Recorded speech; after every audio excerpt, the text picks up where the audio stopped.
말씀 구약성경 다니엘서 5장 24절로 29절 말씀입니다. 다니엘서 5장 24절로 29절 말씀, 구약성경 1242쪽 또 화면 참고하셔서 우리 같이 교독해서 읽겠습니다. 제가 24절 말씀 먼저 받들어 읽겠습니다. 이러므로 그의 앞에서 이 손가락이 나와서 이 글을 기록하였나이다.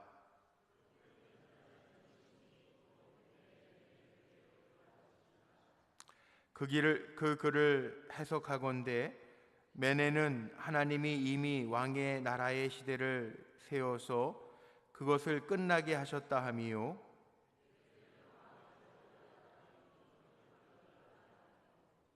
베레스는 왕의 나라가 나뉘어서 메대와 바사 사람에게 준바되었다 함이니이다 하니, 이에 벨사살이 명하여 그들이 다니엘에게 자주색 옷을 입히게 하여 금사슬을 그의 목에 걸어주고 그를 위하여 조소를 내려 나라의 셋째 통치자로 삼으니라. 아멘. 아멘. 오늘 다니엘서 5장 말씀 가지고 하나님의 저울이라고 하는 제목으로 말씀을 나누면서 은혜를 같이 하려고 합니다. 요즘에 다니엘서 읽고 계시죠? 우리 주보에 나가는 성경 읽기표에 보면 오늘 다니엘서 9장까지 읽으셨을 텐데, 이 말씀을 읽는 거 왜 참 중요하냐 하면 하나님이 우리를 하나님의 형상대로 지으시고 하나님의 언약된 백성이기 때문에 우리에게 복을 주시려고 하나님이 내가 거룩한 것처럼 너희도 거룩해라, 나는 너의 하나님 될 것이고 너는 내 백성이 되리라, 하나님 그렇게 말씀하셨습니다. 우리가 하나님의 백성 되어서 하나님의 하나님 되심을 보고 또 하나님이 우리에게 복 주실 것을 경험할 수 있는 유일한 방법이 하나 있는데, 그것이 바로 하나님처럼 거룩하게 하나님 닮아가는 겁니다. 그런데 구약성경 레위기의 11장에도 19장에도 내가 거룩한 것처럼 너희도 거룩해라 이렇게 말씀하셨는데, 신약성경에 오면요, 교회들의 말씀하실 때 그렇게 말씀하십니다. 디모데전서 4장 5절 말씀 같은 데 보면 기도와 말씀으로 거룩하여지고, 저는 우리 사랑하는 성도님들이 정말 하나님의 백성으로서 이 땅에서 하나님이 누리게 하시는 복들을 다 누리면서 사는 우리 성도님들 되셨으면 참 좋겠어요. 근데 그게 언제 가능하냐 하면 다른 방법이 없고요, 하나님의 주시는 말씀 잘 먹어서 거룩해지고 기도하면서 하나님과 영적인 호흡을 같이 할 때 거룩해지고, 우리가 거룩해진 후에는 하나님의 백성은 누가 책임져 주시냐면 하나님이 전적으로 책임져 주시기 때문에 이 말씀과 기도는 우리를 거룩하게 하는 가장 중요한 도구라는 거죠. 오늘도 금요일 날 우리 오후 4시에 우리 교육자 회의를 합니다. 4시에 다 모여서 예배드리고 또 주일 준비하고 교회 일들을 잘 점검하는데, 오늘은 우리 쿠바 선교사 도미니카 선교사님이신 전재동 목사님이 오셔서 저에게 몇 주 전에 그런 얘기를 한번 하시더라고요. 요즘에는 바이블 타임이라고 성경을 인쇄해서 저 남미에도 IT에도 또 저쪽 동남아에도 요즘에는 많이 나가는데, 바이블 타임이라고 하는 성경 그대로를 인쇄해가지고요, 그거를 월간으로 계속 만들어서 세계 곳곳에 보내요. 그 사역을 해요. 쿠바에도 우리 윤정한 선교사님, 배원근 선교사님도 쿠바에 지금 인쇄소를 하나 만들어서 바이블 타임을 찍어서 성경을 나누는데, 우리 전재덕 선교사님 오늘 그런 간증을 하시더라고요. 우리 교육자들에게 도전을 주시면서 2012년도서부터 이 사역을 시작했는데, 이 사역을 시작하면서 하나님하고 약속을 하나 했대요. 무슨 약속을 했냐면, 하나님, 내가 하나님의 말씀을 먹기 전에는 밥을 먹지 않겠습니다. 하나님의 말씀을 먼저 먹기 전에는 몸의 육의 양식을 먹지 않겠습니다. 영의 양식 먹고 육의 양식을 먹는다는 거예요. 그런데 하나님의 말씀을 먹으면서부터 많은 이적들을 체험한 간증들을 하시더라고요. 그리고 정말 영상으로 만들어서 전재동 목사님이 만든 영상을 보여주시는데, 뭐 IT에서도요, 거기 수도에 가면 밤에 나가면 외국인들은 무조건 100이면 100% 강도를 만난대요. 전재동 목사님도 만났다는 거예요. 근데 거기에 IT의 희망이 있습니다. 왜 그러냐 하면, 그 IT에 있는 고아원들의 3천 권의 그 바이블 타임리스트에서요, 아이들이 그걸 읽고 외워가지고 암송하는 것을 보여주시더라고요. 하나님의 말씀으로 자라는 다음 세대가 있는 한, IT는 다 다른 사람들, 외국에서 오셨던 분들이 밤에 나가서 다 강도 만난, 100이면 100 다 강도 만난 사람들이 이건 아닙니다, 여기엔 희망이 없습니다, 그렇게 이야기하고 가는데, 전재동 목사님 그러시더라고요. 자기는 희망이 있대. 왜? 하나님의 말씀을 먹는 백성들이 있는 한 거기에는 희망이 있다는 거예요. 금년에 작년 2017년도에 2018년도를 준비하면서 당회 때 제가 디모데전서 4장 5절 말씀 가지고 기도와 말씀으로 더 거룩하여지는 교회라, 하나님 앞에 우리가 기도하고 그 다음에 말씀 보면서 은혜를 사모하면서 나가면 하나님 우리 은혜의 자리에 앉게 하실 거라고 제가 선포를 했어요. 그래서 따라오시는 분들도 있고 따라오지 못하는 분들도 있어요. 근데 성경을 보니까 다니엘서도 봐도 그래요. 이번 주 다니엘서 읽었잖아요. 다니엘서를 보면서도요, 참 신기한 게요, 다니엘과 같이 은혜 있는 사람이 있고요, 은혜를 알았다가도 그 은혜를 까먹어서 말년에 고생하는 느부갓네살 왕이나 오늘 죽음을 맞이하는 벨사살 왕 같은 이들도 있어요. 똑같은 시대를 살아가지만 하나님에게 은혜를 받는 사람이 있고 하나님에게서 버림을 받는 사람이 있어요. 다니엘을 그렇게 표현하지 않아요? 너 큰 은총의 하나님의 사람아, 그렇게 인정받잖아요. 우리가 이 시대를 살아가면서 저는 우리 불꽃교회 성도님들이 정말 하나님 앞에 인정받고 인정받는 걸 넘어가서 하나님이 자랑하시는 종들 됐으면 참 좋겠어요. 축복합니다. 정말 하나님의 말씀이 희귀한 때 많이 있는 것 같아요. 요즘엔 누구에게나 다 하나님의 말씀이 주어졌잖아요. 인쇄술이 나오기 전까지는 성경이요, 사제들의 손에 겨우겨우 들어. 그것도 그때 가치로 하면 인쇄술, 구텐베르크가 인쇄술 개발해가지고 인쇄술로 성경이 나오기 전에는요, 성경 가지고 있는 건 정말 드문 거고, 그때로 그 성경이 그렇게 희귀할 때로 따지면 성경 한 권의 가치가 어느 정도 되냐, 오늘날로 따져보면 한 8천만 원 정도 된대요. 8천만 원 정도. 그러니까 그때는 읽을 수도 없었으니까 말씀이 흥황하지 못해서 암흑기라고 그랬잖아요. 암흑기. 그런데 지금은 누구에게나 말씀, 하나님의 말씀이 있잖아요. 들고 다니잖아요. 요즘 핸드폰에다 다 넣고 다니잖아요. 어디서나 언제나 묵상할 수 있잖아요. 그 말씀을 먹으라는 거죠. 말씀을 먹을 때 우리가 산다는 거예요. 하나님 살게 하신다고 그랬어요. 자, 오늘 말씀 보면요, 제가 사진을 하나 준비했는데, 자, 이게 뭘까요? 이게 뭐라고요? 저울입니다. 저울은 뭐 하는 데 쓰는 거죠? 이게 뭐 하는 물건인고, 저울이. 무게 재는 데 쓰는 거예요. 양을 재는 데 쓰는 거예요.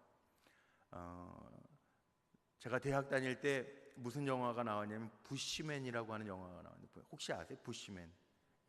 머리 뽀글뽀글하고 여기 나뭇잎을 하나만 가리고 나오는 그 부시맨. 그 부시맨 1탄이 뭐였냐면, 헬기에서 그 코카콜라 병 하나를 떨어뜨리잖아요.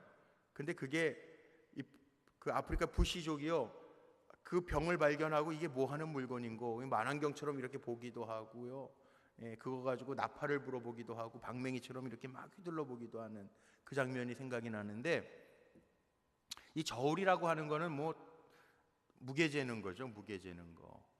무게 재면서 얼마나 성장했나. 아니, 요즘에는 또 집집마다 다 간단한 몸무게 재는 체중계 같은 게 있어서, 저울이 있어서 올라가 보고, 이거 살쪘네, 다이어트 해야지. 여러분은 그렇지 않아요. 저는 그래요. 저는 제가 좀 등치가 워낙 커가지고, 이게 거구잖아요. 거구. 거구. 180세인 제가 이 세 자릿수에서 왔다 갔다 해요. 될 수 있으면 두 자리를 유지하려고 제가 그냥 애를 쓰는데, 어쩔 때 이렇게 몸무게 재려고 체중계에 올라갔다가 다리 한쪽 들면 조금 가벼워질래나, 이렇게 들어보면 깽깽이죠. 깽깽이 해봐도 똑같더라고. 예. 이렇게 저렇게 서보고 어떻게 해서라도 세 자리는 면해보려고 막 그러는데 왔다 갔다 해요. 하여튼간. 예. 근데 제가 이렇게 체중계를 재보면서 이렇게 저렇게 재보면서 조금이라도 가벼워지려고 두 자릿수 되게 만들어 보려고, 그 뜨는 거 보려고 그렇게 하는데도 잘 안 되더라고요. 근데 제가 이런 생각을 해봤어요. 오늘 말씀해 보니까 27절에 보니까요, 27절에 뭐라고 나왔냐면, 이게 메네메네 데겔 우바르신, 무슨 방언하는 것도 아니고 한 손가락이 나와서 기록된 글자를 음절로 그냥 그대로 메네메네 데겔 우바르신 그랬는데, 이 데겔이라고 하는 게 27절에 보니까 왕을 저울에 달아보니 여기 나와요. 이 저울에 달아보니, 이 말씀 보면서 제 마음속에 그런 생각이 드는 거예요. 우리 몸무게 재면서도 어떤 부모님들은 아이들이 몸무게 이렇게 잴 때 좀 건강하게 좀 더 나갔으면 좋겠는데 하는 부모님들 마음이 있잖아요. 저는 어렸을 때도 한 번도 그런 적이 없었지만, 그런 부모님들 마음이, 애들 이렇게 적으면요, 숟가락 가지고 밥 떠 먹이면서 야, 너 다른 애들보다 적으면 안 돼, 몸무게 좀 나가야 돼, 막 이런 마음이 있잖아요. 근데 오늘 말씀 속에 보니까 저울에 달아보니 부족함이 보였다, 왕을 저울에 달아보니 부족함이 보였다. 이게 무슨 말일까요? 저도 그런 생각이 들어요. 저울에 올라갈 때마다 그래, 하나님이 재어보시는 영적인 저울이 있을 텐데 우리가 그 저울에 하나님이 재어보실 때 부족함이 없을까? 그런 생각이요. 제가 요즘에 새벽에도 예레미야서 가지고 강의하면서 계속 강조하는 거 있습니다. 하나님이 심판을 예언하시고 때로는 회복도 예언하시는데, 우리가 말이죠, 신앙생활하면서요, 여러분 한번 깊이 한번 생각해 보세요. 저는 그럴 것 같아. 하나님이 공평하신 하나님이시기는 하지만 우리를 평가하실 때요, 목사를 재보는, 영적으로 목사를 재보는 저울하고 장로님 재보는 저울하고 우리 집사님들이나 아니면 평신도들, 새가족들 재보는 저울의 무게가 다 똑같아야 될까요? 아닐 거예요. 공평하신 하나님이니까 하나님이 믿고 신뢰하고 직임을 줘서 맡긴 종이면 하나님이 기대하시는 바가 더 무거울지도 몰라요. 그걸 우리는 사명감이라고 그러죠. 어떻게 보면 목사들이 천국 가기가 더 어려울지도 모르겠어요. 왜? 하나님이 보시는 기준이 있으니까. 종으로 세워서 야, 너는 앞서가면서 이렇게 본을 보여라, 그렇게 말씀하셨으니까. 우리 장로님들도 마찬가지예요. 우리 장로님들하고 새가족하고 비교해서 장로님들이 새가족만큼만 한다 그러면 하나님 앞에 책망받을지도 몰라요. 더 잘해야죠. 더 열심히 해야죠. 그러니까 저도 마음에 그 무게가 느껴지더라고. 저울이라는 거, 하나님의 저울이 있을 텐데 우리의 영적인 것, 영적인 무게를 재봤을 때 정말 하나님이 인정하실 만한 준비가 되어 있는가? 육적인 거 말고요, 영적인 무게가 있는가? 여러분 한번 달아보세요. 내가 기도의 무게가 정말 있는가? 헌신의 무게가 나에게 있는가? 사랑의 무게가 있는가? 내가 정말, 하나님 나에게 책임을 주시고 중보하며 양떼들을 돌보라고 하셨는데 나에게 중보 기도의 눈물의 무게가 있는가? 한번 재보란 말이야. 우리에겐 선한 양심이 있습니까? 한번 재보라는 거예요. 하나님의 저울이 있어요. 하나님의 저울. 하나님은 바벨론 왕이었던 벨사사를 지금 재보시는 거잖아요. 달아보시잖아요. 아주 매우 특별한 방법으로 하나님이 지금 재보시는 거잖아요. 벽에 쓰인 글씨를 아무도 몰라서 당황하고 있을 때 하나님은 다니엘을 보내셔서 읽게 하시고 해석하게 하십니다. 다니엘은 이 지혜가 있었죠. 그래서 벨사살의 아버지 느부갓네살 왕의 꾼 꿈도 다니엘이 다 꾼 꿈이 뭔지 꿈에 대해서 해석도 해내잖아요. 느부갓네살이 그 하나님을, 다니엘에게 지혜를 주신 하나님을 찬양하기도 했잖아요. 그 하나님이 이 벨사살 왕이 본 그 파티하면서 5장 1절에 보면 1000명의 다 문무 대신들 모아놓고 황후들 모아놓고 파티를 하면서 벽에다가 나오는 이 글씨를 볼 때 아무도 해석해내지 못하는데 다니엘이 해석해내는데, 이 메네 이거 계수한다라고 하는 뜻, 오늘 본문에다 나와 있어요. 메네는 세어본다라는 뜻이었고요, 대개는 달아본다라고 하는 거, 왕을 저울에 달아보니 하나님이 보실 때 부족하다는 거, 부족함이 발견되었다는 거. 우바르신이라고 그러는데 어떤 성경에는 베레스라고도 나오는데, 이 우바르신이라고 하는 건 베레스의 복수형이라고 그러는데 나뉘어져서 이렇게 몇 개가 되다, 이런 의미를 가지고 있다는 거예요. 하나님이 계시해 보니까 그 결과로 무게가 모자라고, 그래서 그가 나누어졌다, 이 뜻이에요. 다니엘의 예언대로 오늘 제가 29절까지밖에 안 읽었지만 그 뒤에 나온 5장 마지막에 보니까 벨사살은 그 잔칫날 밤에 죽습니다. 그리고 바벨론은 메대와 바사로 나누어지게 되었다라고 말씀을 맺죠. 하나님 재보신다는 거예요. 하나님이 우리의 삶을, 우리의 영적인 모습을 늘 재보신다는 거예요. 오늘 이 저녁 시간에 우리가 생각해 봐야 될 건, 하나님이 재보실 때 나에게 영적인 무게가 있는가, 무게감이 있는가 한번 점검해 보자는 거예요. 잠언에도 잠언 24장 12절 말씀에 보니까 어떤 말씀이 있냐면요, 우리 같이 한번 좀 읽어볼까요? 잠언 24장 12절 시작. 내가 말하기를 나는 그것을 알지 못하노라 할지라도 마음을 저울질하시는 이가 어찌 통찰하지 못하시겠으며 내 영혼을 지키시는 이가 어찌 알지 못하시겠느냐. 그가 각 사람의 행위대로 보응하시리라. 여기 보니까 마음을 저울질하시는 하나님이 계시다는 거예요. 하나님 우리의 마음까지도 다 재보신다는 거예요. 다 아신다는 거예요. 어떤 마음으로 사는지, 어떤 마음으로 하나님 앞에 예배하는지, 어떤 마음으로 세상 가운데에서도 살아가는지 다 아신다는 거예요. 다 아시기 때문에 하나님 앞에는 정말 두려운 마음을 가지고 우리가 살아야 된다는 거죠.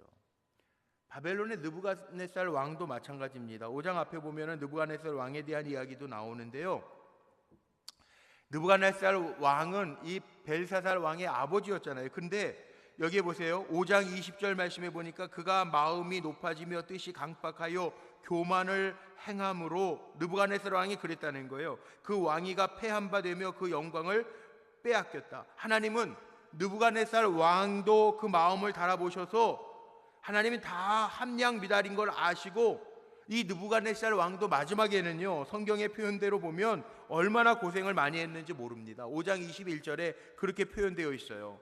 뭐라고 표현되어 있습니까? 사람 중에서 쫓겨나서 그의 마음이 들짐승의 마음과 같았고 또 들나귀와 함께 살며 또 소처럼 풀을 먹으며 그의 몸이 하늘 이실에 젖었으며 지극히 높으신 하나님이 사람 나라를 다스리시며 자기의 뜻대로 누구든지 그 자리에 세우시는 줄을 알기에 이르렀나이다. 여기에 보니까 느부갓네살 왕은 요즘 식으로 얘기하면 치매 걸려가지고 자기 집도 못 찾아오고 들짐승들, 들나귀들, 소같이 풀 뜯으며 살다가 죽은 거예요. 비참한 최후를 맞이한 거예요. 또한 그의 아들 벨사살 왕의 마음도 하나님 달아보시는데요, 22절에는 뭐라고 표현되어 있냐면요, 같이 한번 읽어봐요. 시작. 벨사살이여 왕은 그의 아들이 되어서 이것을 다 알고도 아직도 마음을 낮추지 아니하고. 아버지 느부갓네살도 마지막에 그렇게 마음 낮추지 아니하고 교만해서 하나님 달아보실 때 인정치 못할 왕이었는데, 벨사살 왕이요 그의 아들이 되어서 당신 이거 다 알고도 마음을 아직도 낮추지 아니해서 아버지가 버림받아 비참하게 죽어가는 그 모습을 곁에서 보아서 잘 알면서도 마음을 잘 낮추지 않아서 교만해서 하나님 앞에 버림, 함량 미달이라는 거예요. 하나님의 저울로 재볼 때 미달이라는 거예요. 여러분, 우리가 얼마나 성경을 읽으면서 교만에 대한 경고를 많이 듣습니까? 하나님 가장 싫어하시는 거예요. 하나님 가장 싫어하시는 게 교만의 마음. 내가 했다, 내가 한다. 교만의 마음이에요. 교만은 패망의 선봉이라고 잠언 16장에 나오죠. 예. 거만한 마음은 하나님 안 기뻐하신다는 거예요. 이소부아에도 그런 얘기 나오더라고요. 어렸을 때 봤던 이소부아에도 닭 두 마리, 수탉 두 마리가 막 싸워요. 싸워가지고 한 닭이 이겼습니다. 꺾고 이겨가지고 지붕에 날아가서 자기 이겼다고 선포하고 막 좋아하는데 하늘에 뭐가 있어요? 독수리. 좋아하는 수탉을 팍 채가서 맛있게 얌얌 먹잖아요. 교만은요 아무것도 아니라는 거예요. 우리가 잘나봐야 도토리 키재기라고 하는 말 종종 쓰는데 아무것도 아니라는 거예요. 근데 우리는 살아가면서 뭐 조금 편하고 낮고 높고 그러면 그게 다인 것처럼 살아갈 때가 참 많아요. 교만해지면 안 된다. 겸손해야 된다. 낮춰지면 다 보이는데 위로 보이는데 그래서 나오는 말씀이 빌립보서에서 나보다 남을 더 낮게 여겨주라잖아요. 낮게 여겨주라. 그는 내가 낮아지지 않으면 절대 불가능한 일들이죠. 예수님 보세요. 예수님 하나님과 동등됨을 취하지 아니하시고 빌립보서 2장에 보면 낮고 낮은 이 땅에 오셔서 우리를 섬겨주신 그 주님 우리가 생각하라는 거잖아요. 생각하라는 거. 보세요. 여기 오늘 18절에도 오늘 읽지는 않았지만 18절 말씀으로 가보면 거기 그런 얘기도 있습니다. 느부갓네살 왕의 벨사살 왕의 아버지 느부갓네살 왕에게도 왕이요 지극히 높으신 하나님이 왕에 붙인 느부갓네살에게 나라와 큰 권세와 영광과 위엄을 주셨는데 하나님이 다 주셨는데 하나님이 주실 수 있는 분인데 근데 그거 잊어버렸다는 거예요. 이 사실 모른다는 거예요.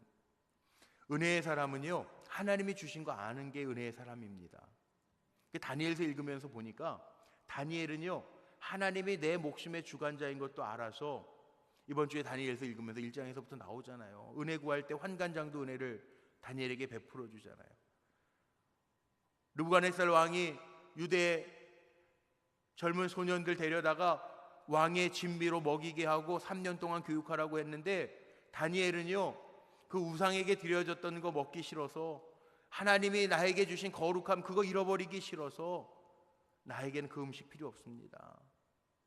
그런데 그럼 죽는 거예요. 환관장도 죽일 수 있어요. 왕의 어명을 거역했으니까. 그런데 환관장에게도 하나님이 은혜를 베푸셔서 그렇게 하게끔 하신다. 그렇게 하게끔. 이 이야기는요 내가 어떤 마음을 가지고 사느냐에 따라서 하나님의 은혜가 나에게 있느냐 없느냐가 결정되어진다는 거예요. 우리가 정말 낮게 주님의 은혜를 구하면서 하나님 아니면 안 됩니다 라는 마음 가지고 기도하고 나아가면 오늘도 이 자리에서 하나님의 은혜를 우린 다니엘처럼 맛보게 될 줄로 믿습니다. 그게 은혜잖아요. 다니엘서 3장에 보면 그거 나오지 않습니까? 느부갓네살 왕이 다른 신에게 절하면 풀무불에 던진다.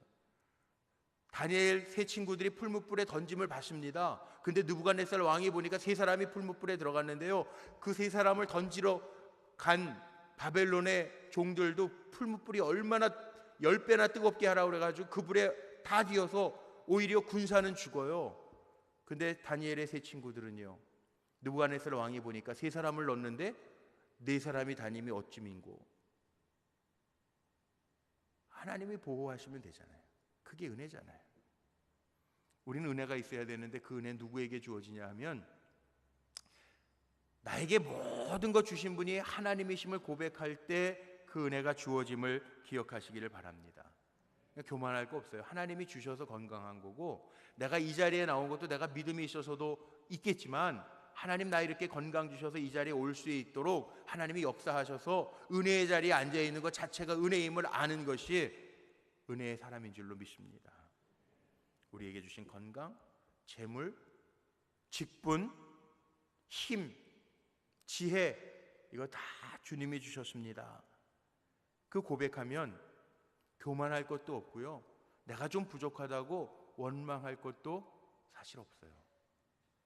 하나님은 나를 나로 빚으셨기 때문에 그거에 감사하면서 내 역할을 잘 감당하면 하나님 기뻐 사용하시는 종이 될 줄로 믿습니다. 어거스틴 같은 교부는 그렇게 얘기하죠. 우리 신앙의 덕목 중에 가장 중요한 게 뭡니까? 제자들이 물어보니까 어거스틴이 첫째도 겸손, 둘째도 겸손, 셋째도 겸손이라고 얘기해요. 하나님 우리 다 알아보신다고요. 내가 하나님 멸시하는지, 내가 하나님을 존중히 여기는지. 사무엘상 2장에 보면 그런 말씀이 있습니다. 하나님이 나를 존중히 여기는 자를 내가 존귀하게 여길 것이고 나를 멸시하는 자를 내가 멸시하리라. 근데 벨사살 왕은요, 여기 23절 말씀 한번 보세요. 하나님을 존귀하게 여기지 아니하고 멸시합니다. 이 행동을 한번 보세요. 말씀해 보니까 이렇게 나오죠. 하늘의 주제보다 높이며 그의 성전 그릇을 왕 앞으로 가져다가 왕과 귀족들과 왕후들과 후궁들이 다 그것으로 술을, 성전의 기물을 가지고요, 술을 마셔요. 그리고 왕이 또 보지도 듣지도 못했던, 알지도 못했던 금, 은, 구리, 쇠, 나무, 돌로 만든 신상들을 찬양하고, 여기에 보니까 왕의 호흡을 주장하시고 왕의 모든 길을 작정하시는 하나님께는 영광을 돌리지 아니한지라. 하나님 멸시하고 성전 기물 가지고 술 따라 마시고 금은, 돌, 쇠 가지고 만든 신상 찬양하고 하나님은 잊어버리고 영광을 돌리지 아니한지라. 하나님 멸시하는 행동을 합니다. 쾌락을 즐기는 데 사용하고 하나님 앞에서 이방 신들 다 섬기고요, 하나님께 돌려야 할 찬양과 영광은 다 버려요. 그러니까 하나님 그 행동을 달아보실 때 함량 미달의 왕이죠. 하나님의 주권은요, 나에게만 있는 게 아니에요. 내 옆에 있는 사람에게도 있어요. 하나님의 주권은요, 우리 교회 안에만 있는 게 아니에요. 세상까지도 있어요. 하나님은요, 다 쓰실 수 있다. 이스라엘 백성을 깨닫게 하시기 위해서 모압과 암몬과 애굽도, 아수르도, 바벨론도, 바사제국도 쓰실 수 있는 하나님이에요. 하나님의 온 권세와 위엄은 온 우주 만물에 다 미쳐요. 이게 하나님의 주권이라고요. 하나님 다 달아보신다고요. 그런데 우리는 어떻게 사냔 말이에요. 하나님이 달아보시는 저울이 있음을 알고 살고 계십니까? 저는 우리 불꽃교회 성도님들이요, 적어도 하나님을 인식하면서 사는 성도들 되시기를 축원합니다. 하나님의 저울이 있다고요. 우리 지난 한 주간뿐만이 아니라 우리의 삶을 한번 돌이켜보세요. 내가 정말 하나님의 저울에 합격할 만한 영적인 무게가 있는가? 말씀을 묵상하면서 사는가? 기도하면서 사는가? 선한 영향력을 끼치면서 살아가고 있는가? 내가 정말 헌신하면서 살아가는가? 교회를 사랑하면서 살아가는가? 주님을 사랑하면서 살아가는가? 세상 사람들하고 다르게 사는 게 영성이라면, 우리 그동안 영성의 향기, 세상 사람들하고 좀 다르게 하나님을 느끼면서 살아가는 게 영성이라면 나에게 영적인 무게가 좀 있어야 될 거 아니에요. 하나님 눈 씻고 찾아볼래야 찾아볼 수도 없는 영적인 무게라면 우리도 함량비달 벨사살처럼 될 수 있잖아요. 하나님 다 아신다고요. 우리는 하나님이 달아보실 때 준비가 되어 있으면, 중요한 것은 하나님이 그 준비된 그릇 속에 하나님의 신령한 복들을 쏟아부어 주실 줄로 믿습니다. 그래서 요셉도 하나님 다 중심 보시니까 요셉의 중심 하나님 다 보시잖아요. 내가 어찌 하나님 앞에서 득죄하리요? 그 마음 하나님 모르시겠어요? 하나님 아시잖아요. 준비된 그릇이니까 하나님 거기에다가 쏟아 부으시고 요셉을 통해서 이스라엘을 건지시는 하나님의 역사를 보여주시잖아요. 우리의 목표가요, 하나님께만 분명하게 맞춰져 있으면 하나님이 쓰시는 역사가 우리에게 임할 줄로 저는 분명히 믿습니다. 은혜의 사람들 됐으면 좋겠어요. 하나님이 쓰시는 은혜의 사람. 하나님이 재어볼 때, 하나님의 저울로 이렇게 무게를 재볼 때 모자람이 없어서, 그래, 착하고 충성된 종아, 네가 나를 이렇게 생각하고 나를 의지하고 사는구나, 됐어. 해야죠. 맨날 하나님 재볼 때 하나님이 원하시는 분량에 미치지도 못해서 아무것도 아닌 종 되면 은혜가 없잖아요. 다니엘 보세요. 어린 나이에서부터요 결단해요. 하나님 앞에. 다니엘서 3장 18절에 보니까 그리 아니하실 자로 내가 풀무불에 다 넣을 거다 그렇게 얘기해도요, 다니엘과 믿음의 세 친구들 뭐라 그럽니까? 우리 하나님이 우리를 지키실 겁니다. 그러나 그렇게 하지 아니하실지라도 우리는 다른 신에게 절할 수 없습니다.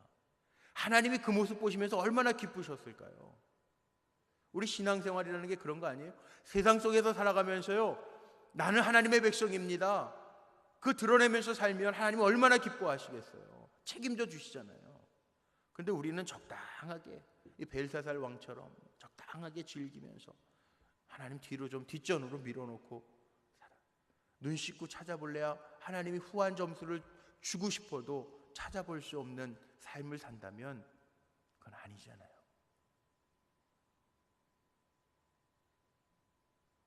신앙생활을 할 때요, 성장하는 사람이 있고 내려가는 사람이 있어요. 신앙생활하면서 시간이 지나면서 하나님이 인정하시고 칭찬하시는 자리에 서가는 사람이 있는가 하면 그렇지 못하고 점점 후퇴하는 사람이 있어요. 성경에 보니까 이건 오늘날만 있는 게 아니라 이 당시에도 있었다. 하나님이 역사하셔서 보여주셨던 것 잘 믿고 따르고 순종하면서 가서 이루는 사람이 있는가 하면, 듣고 행해서 칭찬받는 사람이 있는가 하면 나눠지더라. 예수님도 그러지. 양과 염소가 구분되고요, 게으른 종과 부지런하게 칭찬받는 종으로 구분되고요. 성경이 다 나눠져. 하나님의 말씀 듣고 쓰임받는 사람들이 있는가 하면 하나님의 말씀을 듣고도 준행치 아니하여서 버림받는 사람이 있고요, 참 선지자가 있는가 하면 거짓 선지자가 있더라고요. 여러분 어디에 자리에 서시겠어요? 하나님의 저울에, 하나님이 재어보시는 영적인 저울에, 달아보시는 저울에 인정받아서 합격품으로 옮겨지는 은혜의 자리에 늘 머물러 있는 귀한 종들로 승리하시기를 주님의 이름으로 축복합니다. 은혜 있는 사람에게는 여호와 이레, 하나님 준비하시는 역사가 임할 거고요, 은혜의 사람은요, 아프게 하시다가도 싸매어 주신 하나님의 은혜가 임할 줄로 믿습니다. 우리 사랑하는 성도님들에게 주님 내길 예비하시니 하나님의 은혜가 넘쳐나시기를 주님의 이름으로 축복합니다.